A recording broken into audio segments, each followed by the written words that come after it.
मी दीपाली सूरज हजारे वलगाव येथील रहिवासी असून मी वलगाव येथील प्राथमिक आरोग्य केंद्रामध्ये आशा स्वयंसेविका पदभरतीसाठी फॉर्म भरला होता।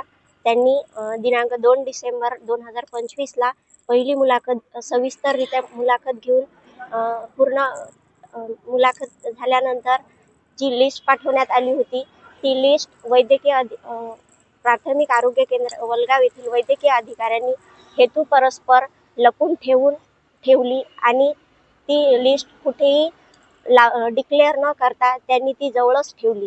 त्यानंतर कुठल्याही पूर्वसूचना न देता त्यांनी 2-3 महिन्यानंतर 4 मार्चला परत मुलाखतीसाठी सर्व उमेदवारांना पुन्हा बोलवण्यात आले आणि यावेळेस पॅनल हे दुसरं होतं।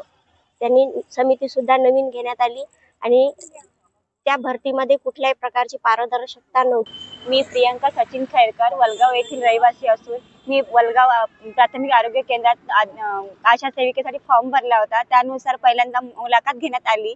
त्यानुसार जी लिस्ट लावली होती ती त्यांनी वैद्यकीय अधिकाऱ्यांनी दाबून ठेवली। त्यानंतर काही महिने गेल्यानंतर दुसरी मुलाखत घेण्यात आली। त्यानंतर दुसरे जे लिस्ट लागली त्यामध्ये पूर्णपणे पारदर्शकता नव्हती। पहिल्या लिस्ट मध्ये पूर्णपणे पारदर्शकता होती पण दुसऱ्या लिस्ट मध्ये काहीच पारदर्शकता नव्हती। ते दुसरी जे लिस्ट घेण्यात आली ते पूर्ण एससी समाजाच्या 3ही लावण्यात आल्या होत्या। ज्या वेटिंग होत्या त्याच घेण्यात आलेल्या आहे। त्यासाठी बाकीच्या मग त्यासाठी कॅपेबल नाही आहे का बा, म्हणून आम्हाला त्यासाठी आम्हाला पण न्याय पाहिजे। आम्हाला जर न्याय मिळाला नाही तर आम्ही इथेच उपोषण करत राहू।